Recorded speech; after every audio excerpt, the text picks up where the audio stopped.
देख कुबरा, मैंने नादिया के कहने पे तुझे रख तो लिया, लेकिन खामखा उसके सामने ना जाना। ठीक है बेटा जी। और हाँ, अपनी जुबान बंद रखना। ठीक है जी। जा, जाके काम कर।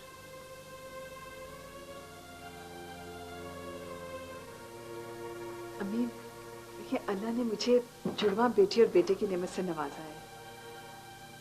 मेरी प्यासी ममता सैराब हो रही है। लेकिन लेकिन लेकिन क्या बेटा? मैं आपने मंसूर को मेरे जुड़वा बच्चों की इत्तला तो नहीं की? नहीं बेटा, मैंने उसे सिर्फ तुम्हारी माँ बनने की इत्तला की है।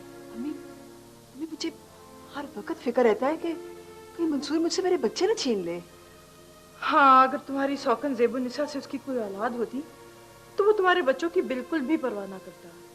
मगर अब वो अपना वारिस हासिल करने के लिए कुछ भी कर सकता है, कुछ भी। उनको वारिस चाहिए,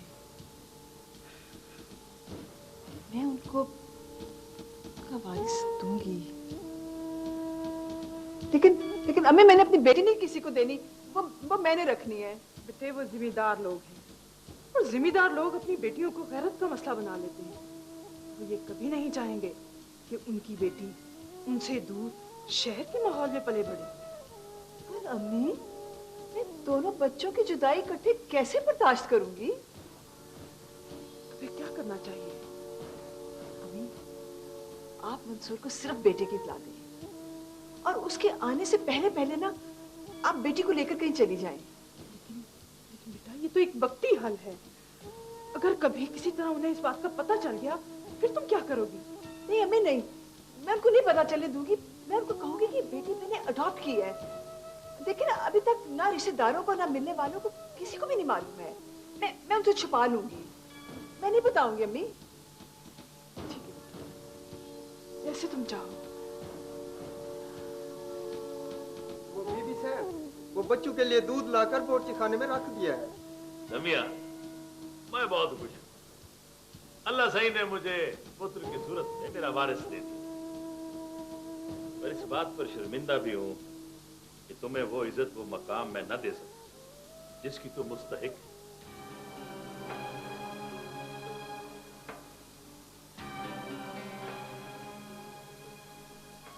ये इज्जत और मकाम मुझे इसलिए मिल रहा है कि आज मैं एक बेटे की माँ हूं,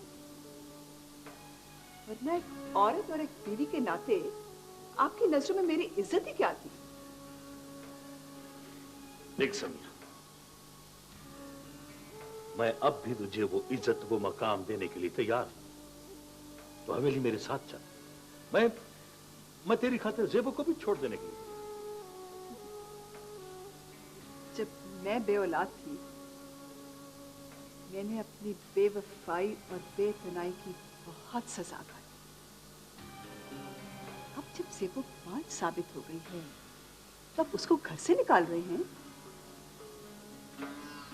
क्या औरत का वजूद सिर्फ बच्चा पैदा करने के लिए है? औरत की अपनी भी एक हैसियत है, लेकिन आपकी नजरों में औरत की कोई हैसियत नहीं मंसूर साहब। समिया, मुझे मेरे घर को तुम्हारी जरूरत है।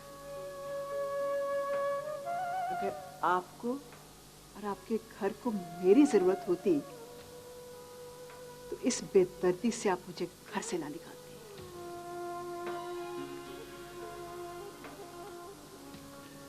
आपको सिर्फ वारिस चाहिए। बच्चे की शक्ल नहीं देख सकेगी। क्या तेरी ममता अपने बेटे की जुदाई का दुख बर्दाश्त कर सकती है? हाँ? अगर ऐसा कर सकती है तो फिर मैं अपना वारिस लेकर जा रहा हूं।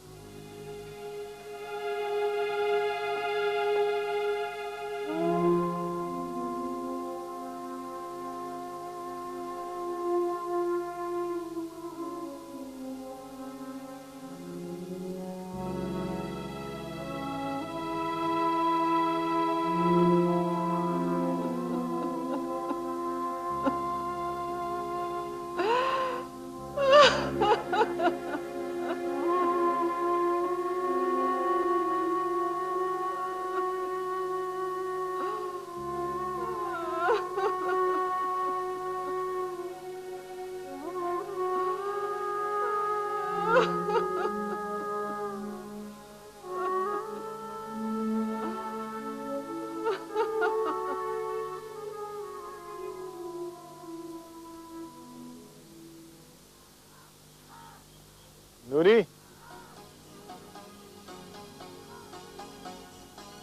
क्या है? मुझे तुझसे कुछ बात करनी है। बोलो।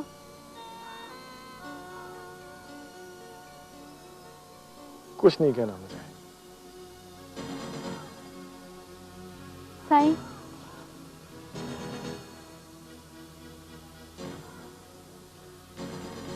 मुझे भी तुमसे कुछ पूछना है। पूछ, क्या बात है?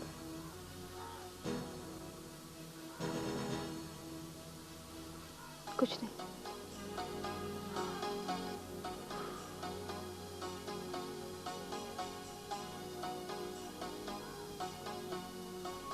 सोने, मेरी 2 चादरें बिक गई है। तेरा सुरमा, मुसाग, कज्जल तेरा बक्से में भरा पड़ा है। ए हसद हो रहा ना, हंस इस तरह ना हंस। मुझे पता है कि तू कुछ पढ़ पढ़ के मेरे बक्से पर फूंक मारता रहता है और मेरी चीजें बिकती नहीं है। ओए ओए ओए, तू शक्ल का तो सोना है नहीं। लोगों को सोना बनाने के लिए श्रृंगार की चीजें रखे फिर रहा है। तेरा बिके क्या? शक्ल का सोना तो है नहीं। ओए, मैं शक्ल का सोना नहीं हूँ, लेकिन मेरा दिल बहुत सोना है। जोल ले, जोल। लो, तू पूछ इस गांव की लड़कियों से जो रोज मुझसे सुर्खी, मुसाक, पाउडर लेती हैं। एक बात तो बता, तू हर वक्त मुझसे इतनी कड़वी बातें क्यों करता रहता है? तू क्या समझता है तेरी चादरें बहुत बिकती है? तेरा कोई कमाल नहीं है, ये नूरी के अब्बे का कमाल है जो इन चादरों पर खूबसूरत ठप्पे लगाता है। ओए ओए ओए, हर वक्त इस तरह की बातें ना किया कर। अच्छा चल, मैं चादरें लेने जा रहा हूँ, तू मेरे साथ चल। तेरी भी 1-2 चीजें बिक जाएंगी, तेरे कलेजे में ठंड पड़ जाएगी। तेरे मुंह में घी शक्कर।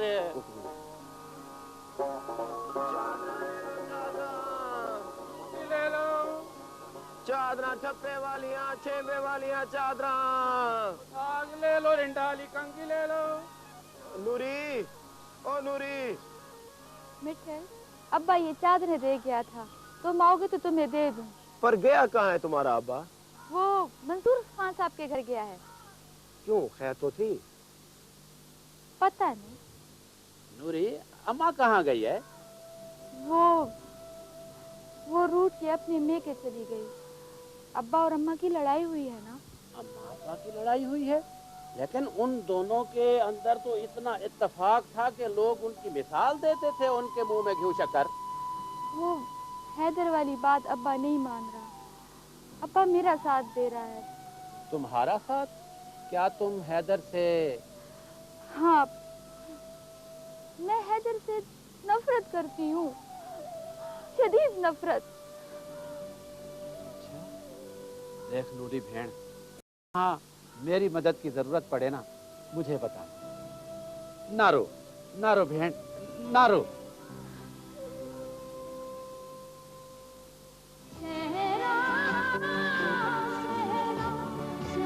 बैठी नहीं आई।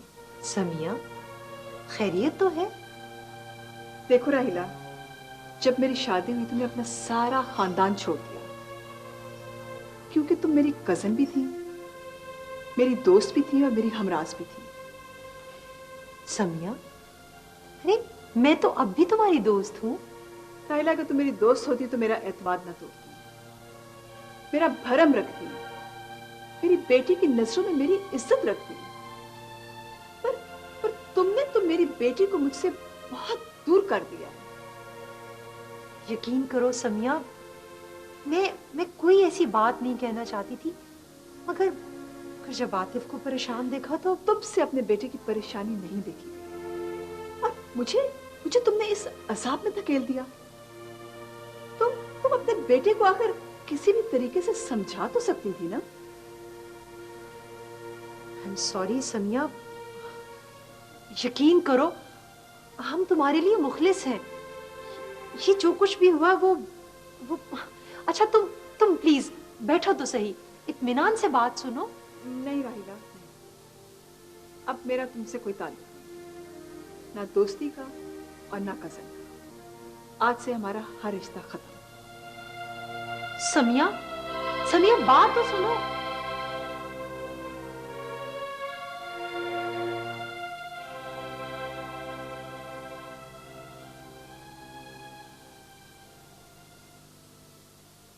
नादिया, तुम मुझसे नाराज हो?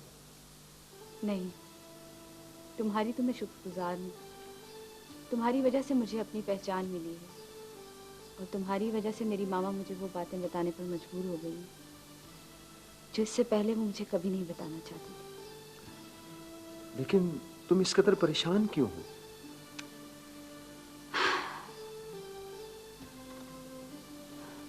परेशानी एक और है। मुझे इंटरव्यू के लिए कॉल आई है। अगर मुझे जॉब मिल गई तो मैं अपने बाबा और अपने भाई को कैसे ढूंढूंगी? मैं इस सिलसिले में भी तुम्हारी हेल्प करूंगा। और तुम्हें किसी और बात की फिक्र है? वो इंटरव्यू के लिए मेरे साथ शर्जील ने भी जाना था, लेकिन पिछले 2-3 दिनों से पता नहीं कहाँ चला गया वो। तुम इंटरव्यू के लिए लाहौर जाओगी तो मैं भी तुम्हारे साथ जाऊंगा। फिर हम शर्जील के घर जाएंगे। लेकिन वो शर्जील ने आज तक मुझे अपना एड्रेस नहीं दिया। इसमें क्या प्रॉब्लम है? हम उसका एड्रेस कॉलेज के ऑफिस से या हॉस्टल वार्डन से ले सकते हैं। हाँ, ले तो सकते हैं, लेकिन पता नहीं उसको कैसा लगेगा। पता है क्या, शर्जील को मैं अपने बारे में हर बात बताती हूँ, लेकिन शर्जील अपने बारे में मुझे कभी भी कुछ नहीं बताता। चलो कोई बात नहीं, हम उसके घर अचानक जाएं और उसकी पुरस्कार जिंदगी का राज खोलें। आइडिया बहुत अच्छा है, लेकिन माइंड ही ना कर जाए। अरे भाई, अगर वो मुखलिस दोस्त है तो उसे बुरा नहीं लगना चाहिए। चलो उठो, उस कॉलेज से हम एड्रेस लें। आ जाओ।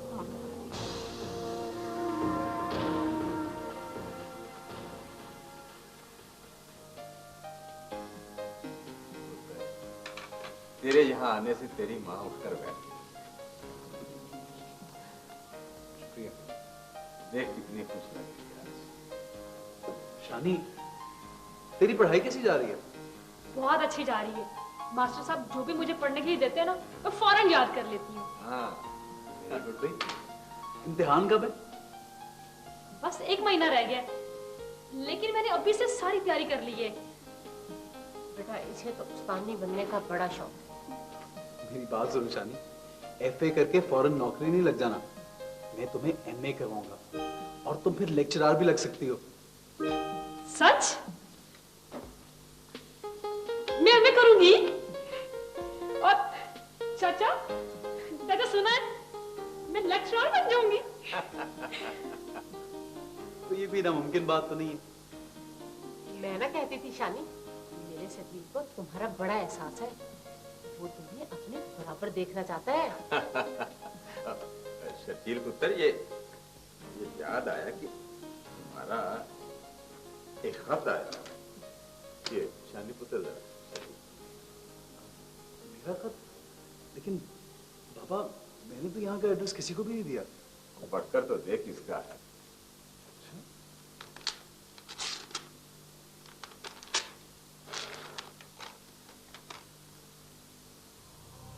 ये ब्लैकमेलर का खत यहाँ पे भी आ गया। किसका है?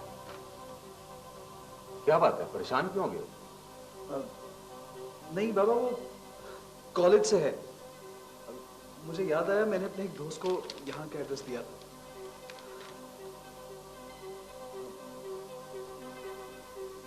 अच्छा बाबा, मैं जरा बाहर जा रहा हूँ। फिर रोटी तो खा ले। नहीं, बस मुझे भूख नहीं है।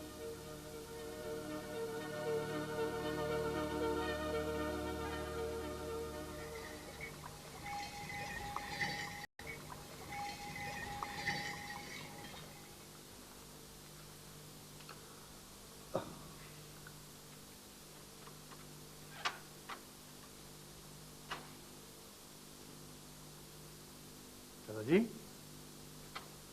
आपकी तबीयत ठीक है? बेहतर हूं। तुम क्यों इतने परेशान लग रहे हो? क्या बताऊं दादाजी, आपने कहा था ना कि जिसकी आंखों में आंसू देखकर मैं दुखी हुआ हूं उसके आंसू पूछ लो। हाँ, मैंने कहा तो था। उसके आंसू आंसू नहीं थे, पानी के कतरे। आंसू तो मेरा मुकद्दर बने। अल्लाह न करे बच्चे, तुम्हारे मुकद्दर में तो फूल खिलेंगे, फूल। पत्थर से निकला हुआ पौधा मुरझा रहा है दादाजी। फूल कैसे खिलेगा? मोहब्बत के पौधे को सिर्फ गलत फहमियों की जहरीली हवा ही मुरझाने पर मजबूर कर सकती है। ये सब बातें मेरी समझ में नहीं आती दादाजी। मेरा तो दिल चाहता है कि मैं इस घर से दूर चला जाऊं, छोड़ दूं इसे, किसी जंगल में निकल जाऊं। बेटा, मैं तुमसे प्यार करता हूं। मैं तुम्हारे बगैर कैसे रहूंगा? आप तो खुदगर्जी की बातें करते हैं दादाजी। आप चाहते हैं कि मैं सारी दुनिया को छोड़कर आपके कदमों में बैठा रहूं। हाँ, शायद मैं खुदगर्ज हूं, लेकिन खुदगर्जी एक आग है और मैं इस आग में झुलस रहा हूं। तो बुझा दे इस आग को दादाजी, बुझाते क्यों नहीं? मुझे बता दे कि मेरी माँ कहाँ है, कहाँ रहती है, जिंदा भी है या मर गई, और अगर मर गई तो कब और कैसे? उसकी कब्र कहाँ है? तुम्हारे सवालात कई सालों से मेरे सीने में जमा हो रहे हैं बेटा। अब तो मेरे दिल पर बोझ बहुत बढ़ गया है। जिंदगी का कुछ भरोसा नहीं है। मैं नहीं चाहता कि इस राज का बोझ लिए हमेशा हमेशा के लिए इस दुनिया से रुखसत हो जाऊं।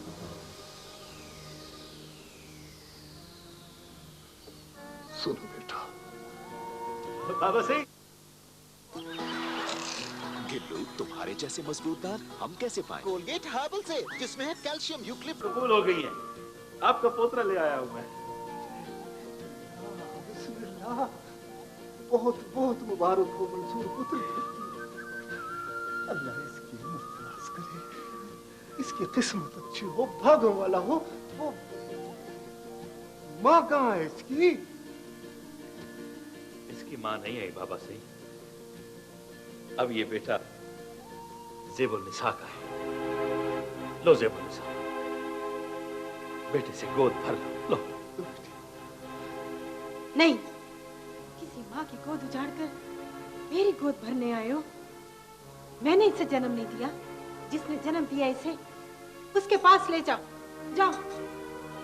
नहीं, नहीं ज़ेबुल निसा, नहीं। ये मेरा खून है, इस हवेली का वारिस है, इसी घर में रहेगा। इस बेटे को तुम ही अपने सीने से लगा के रखो क्या? के बेटे को अपना बच्चा मान लूं, सौतेला कभी अपना नहीं बनता। मैं इसे अपने सीने से नहीं लगा सकती। बच्चे तो फरिश्तों की तरह होते हैं, मासूम होते हैं। जहां से प्यार मिले उसके बन जाते हैं। ये इसके लिए प्यार कहां से लाऊं चाचा जी? मेरा दिल तो अंदर से कहता है ये तेरी सौकन का बेटा है। पुत्र, ये बच्चा मुझे दे दे, मुझे दे दे ये बच्चा।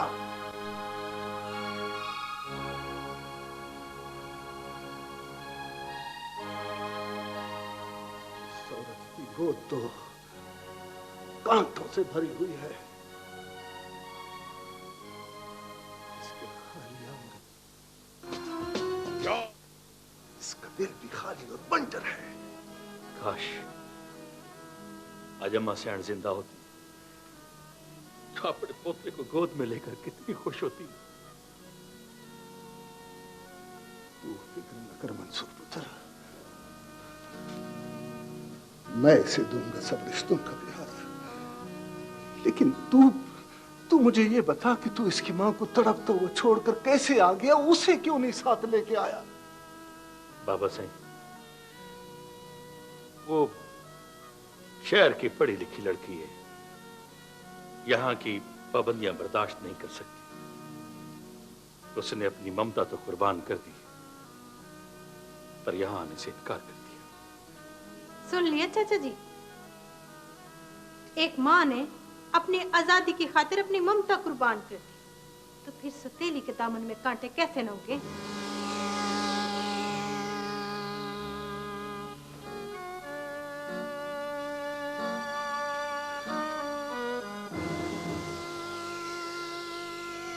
वाह दादाजी वाह, मेरी माँ मेरे बगैर जिंदा है और जिंदा है।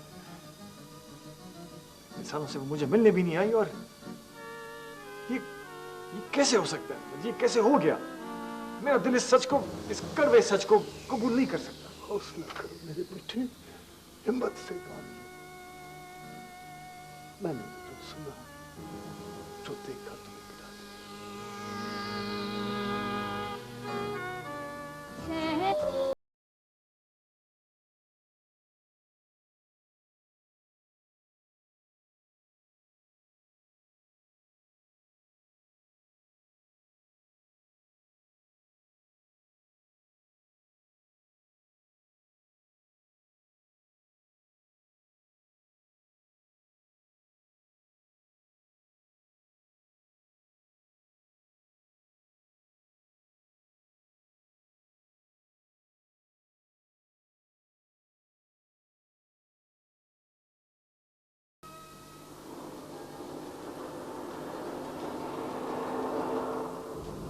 तुम अपने इंटरव्यू से किस हद तक मुतमईन हो? बहुत ज्यादा तो नहीं, लेकिन इतनी उम्मीद है कि मुझे जॉब जरूर मिल जाएगी। इसका मतलब है कि तुम्हारे सब जवाबात सही थे? नहीं, एक दो गलत भी हो सकते हैं, लेकिन बोर्ड मुझसे बहुत ज्यादा खुश था। जानते हो क्यों? क्योंकि मैं वहाँ जाकर जॉब करने के लिए तैयार हूँ जहाँ कोई नहीं जाता, गाँव में, सहराओं में। लेकिन शर्जील न जाने इंटरव्यू देने क्यों नहीं आया? शर्जील मुझे पहले ही बता चुका है कि वो किसी प्राइवेट हॉस्पिटल में जॉब करना चाहता है। शायद इसीलिए उसने इंटरव्यू नहीं किया। घर कितनी दूर है उसका? तो मेरा ख्याल है कि जो एड्रेस शर्जील का हमने लिया था उसके मुताबिक लगता है कि यही घर होना चाहिए।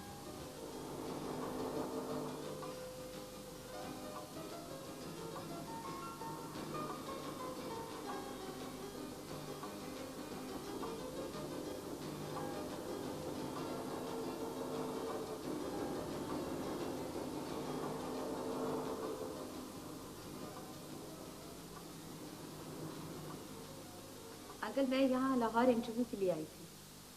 मुझे शर्जील से पता चला था कि आंटी की तबीयत ठीक नहीं है। हमने सोचा कि आंटी का हाल पूछें। कैसी तबीयत है अब उनकी? वो पहले से काफी बेहतर है। शर्जील कहाँ है? शर्जील दरिया पर गया है। दरिया पर? क्यों अंकल? आप लोगों को मालूम है? नहीं। दरअसल शर्जील को बचपन ही से कश्तीबानी का बड़ा शौक था और वो जब भी लाहौर आता है तो दरिया पर जरूर जाता है। लेकिन उसने अपने इस शौक के बारे में पहले तो कभी नहीं बताया। हाँ, तुम्हें तो पता है आदि, शर्जील बहुत पढ़ने लिखने वाला लड़का है, उसे कभी नहीं बताया। आप बैठे, मैं शर्जील की माँ को ये कहता हूँ कि उसकी क्लास फेलो आई।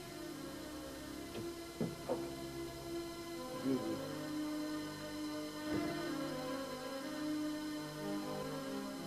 वो शर्जील की क्लास फेलो नादिया तुमसे मिलना चाहती है। ओफो, मुझसे क्यों मिलना चाहती है? दरिया पर क्यों नहीं जाती उसकी असल माँ से मिलने? मेरा ख्याल है शर्जील ने उसे ये सब कुछ नहीं बताया। वो हमें ही उसका असल माँ बाप समझती है। तो इसका मतलब है उसने उसको धोखे में रखा हुआ है। न जाने क्या चक्कर चलाया उसने उसके साथ। आप उन्हें जाकर साफ साफ बता दें कि वो असल में हमारा नहीं, मल्लाहों का बेटा है। नहीं नहीं नहीं सब्रा बेगम, देखो जब तक मैं शर्जील से बात नहीं कर लेता मैं उसको यूं एक्सपोज नहीं कर सकता। वो हमारा सगा बेटा ना सही, लेकिन हमें कोई हक नहीं पहुंचता कि हम कॉलेज में उसे बेइज्जत करते फिर। और फिर वैसे भी कॉलेज ऑफिस में हमारा एड्रेस दर्ज है। कुछ भी है, उसे हकीकत नहीं छुपाना चाहिए। मुझे अगर उसकी क्लास फेलो मिली ना और मुझसे उसने उसके बारे में कुछ पूछा तो मैं झूठ नहीं बोलूंगी। देखो सब्बा बेगम, जहां हमने उसका इतना साथ दिया है वहां आज भी उसकी इज्जत रख लेने में हर्ज ही क्या है? कुछ भी है, मैं तो गलत बात नहीं कर सकती। न जाने क्या सिलसिला है उसका शर्जील के साथ, जो इस घर में दुल्हन बनकर आने के ख्वाब देखने लगी है। हकीकत खुल जाने पर वहीद साहब हम भी धोखेबाज समझे जाएंगे। सॉरी, मैं उससे नहीं मिलूंगी। लेकिन मैं शर्जील का साथ देता रहा। सलमा बेगम, वो मुझे डैडी कहता है और समझता भी है, और मैं उसे अपने बच्चों की तरह अजीज जानता हूं। समझे?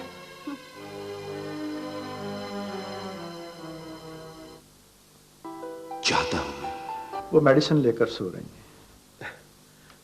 कोई बात नहीं अंकल, हम फिर आ जाएंगे।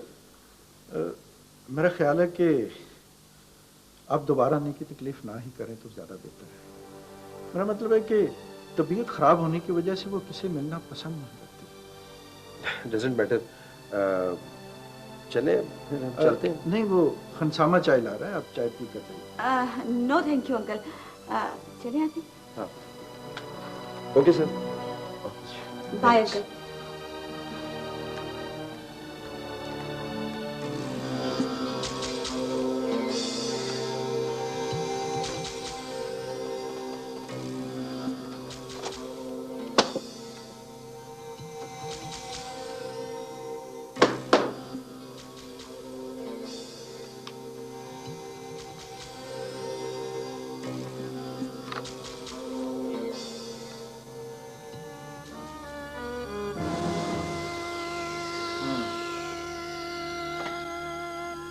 तो ये है मेरी माँ का पता।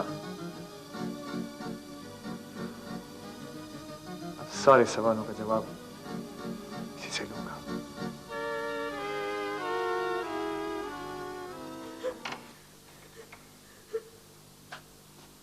देखो लाला हैदर, भरजाई ने रो रो कर क्या हाल कर लिया है। एक लुकमा भी मुंह में नहीं डालती, अपने बच्चे जेदू के लिए तड़प रही है। मैंने कहा है ना कि जेदू को लाना मेरा जिम्मा है। तुम लोगों के लिए तो मैं कबीर खान जैसे आदमी से भी टकरा जाऊंगा। तो कब लाएगा मेरे बच्चे को? जब मैं रो रो के मर जाऊंगी तो मेरी मैयत में रोने के लिए लाएगा उसको। उसके बगैर तो दुनिया अंधार हो गई। जा लाला मेरे बच्चे को ले आ। ओ भरजाई, हौसला कर, सब्र कर। कबीर खान से तेरे बच्चे को लाना कोई आसान काम नहीं है। मुझे उस पर बच्चे के अगवा का पर्चा करवाना पड़ेगा और पुलिस में भी कोई खर्चा उठेगा।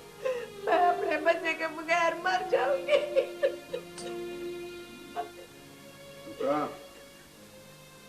मेरे काम का क्या बना? हाँ, मुझे याद है वो काम। मैंने किसी हद तक नूरी को मना लिया है। वो बहुत जल्द हाँ कर देगी। ना ना ना ना ना, मैं सिर्फ तुम्हारी बातों पे एतबार नहीं कर सकता। नूरी मेरे पास आएगी, हाँ कहेगी, फिर मैं मानूंगा। मैं नूरी को आपसे मिलवा दूंगी। कुछ वक्त लगेगा, लेकिन वो आपके सामने इकरार जरूर करेगी। लेकिन इस वक्त आप जेदू को जल्दी ले आओ। जैसे फौरी तौर पे तुम्हारा काम मुश्किल है ना, इस तरह मेरा काम भी जरा मुश्किल है। तुम अपना काम करो, मैं अपना काम करता हूँ। ये बात जल्द सोचा।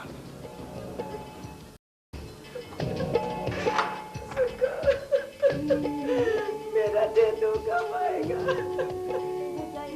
फिक्र न कर, आ जाएगा। कब आएगा?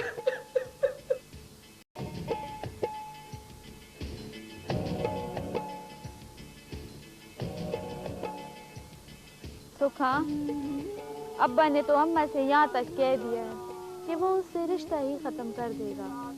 ना रहेगा निकाह, ना रहेगी शर्त। जरा सोच नूरी, अगर तेरे बाप ने तेरी माँ को छोड़ दिया तो पूरी बरादरी में कितनी बदनामी होगी। हाँ, ये बात तो है, तेरी माँ की जिंदगी खराब हो जाएगी और तेरे बाप का आराम सुख खत्म हो जाएगा। कैसे गुजारेगा वो अकेले जिंदगी? सुख, हाँ, मेरे अम्मा अब्बा एक दूसरे से बहुत प्यार करते थे, एक दूसरे के बगैर रह नहीं सकते थे। ये तो अब मेरी वजह से मसला हो गया। तू चाहती है नूरी कि तेरे माँ बाप का बुढ़ापा खराब हो और लोग उन पर हंसी मजाक उड़ाएं? क्या तू अपने माँ बाप को दुखी देकर खुश रह सकेगी? मुझे समझ नहीं आ रही कि मैं क्या करूं। मैं तो कहती हूँ कि हैदर के लिए मान जा नूरी। हमाद तुझे कभी नहीं अपनाएगा। अगर तेरी शादी किसी और से हो गई तो क्या वो तुझे खुश रख सकेगा? हैदर तुझे चाहता है नूरी। सुखा, चाहत और खुशी जबरदस्ती से तो नहीं ना होती। मैं कैसे अपने दिल पे जबर कर लूं? हैदर को मेरा दिल कबूल ही नहीं करता। मैं उसकी निकाह के लिए कैसे 3 बार हाँ कह दूं सुखा? और हम दोनों तो दोस्त हैं। तुम मेरे घर के हालात नहीं समझ सकते। तुम अपने हालात बताओगे तो मुझे समझ आएगी ना। तुम तो हमेशा अपने ख्वाब में रहते हो, कुछ शेयर करना ही नहीं चाहते। और अगर तुमने यही सब कुछ करना था तो तुम मुझे पहले बता देते। मुझसे दोस्ती ही क्यों की थी? ताकि मैं भी तुम्हारे बारे में उतना ही सोचती जितना तुम मेरे बारे में सोचते हो। वक्त आने पे तुम्हें सब कुछ बता दूंगा, खुद बताऊंगा तुम्हें। एक मामा है जो कहती हैं वक्त आने पर सब कुछ बता दूंगी, और एक तुम हो जो कहते हो वक्त आने पर सब कुछ बता दूंगा। पता नहीं मुझे कब पता चलेगा, मेरी जान इन भूल भुलैयों से कब छूटेगी। नादिया प्लीज जज्बाती मत हो। एक ना एक दिन सब कुछ तुम पे खुद वाज़ेह हो जाएगा। आज मुझे इस चीज का अंदाजा हो गया सजी कि मैं अकेली, मेरे साथ कोई नहीं है और मुझे अकेले ही इस दुनिया में सफर करना है। बाय।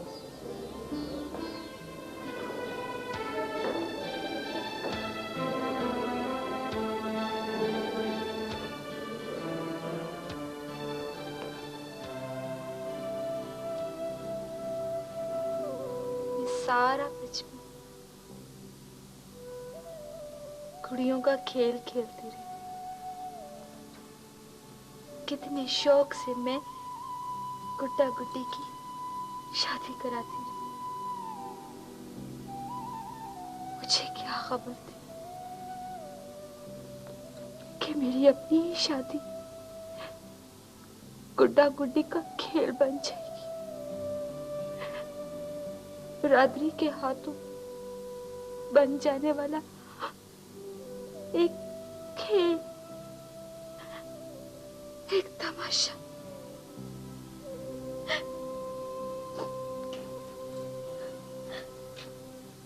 नूरी, कुछ सुना तूने? क्या हुआ? हमाद गांव छोड़कर चला गया है और अपने घर वालों को बताए बगैर चला गया। हाँ, हमेशा के लिए। और मैंने सुना है कि अब वो इस गांव में कभी वापस नहीं आएगा। चला गया।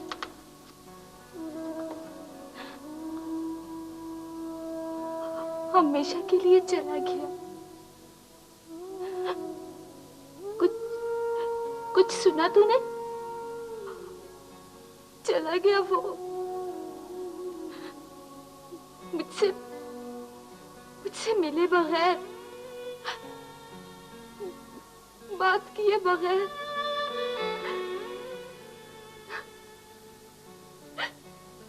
इन हालात अकेला छोड़ गया। सुना तूने? चला गया।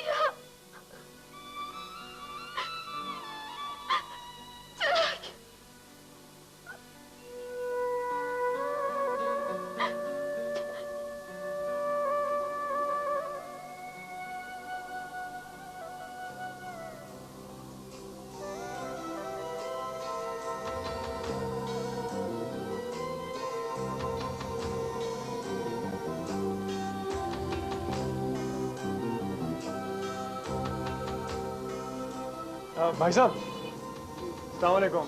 वालेकुम अस्सलाम। मुझे हुसैन अहमद साहब से मिलना है।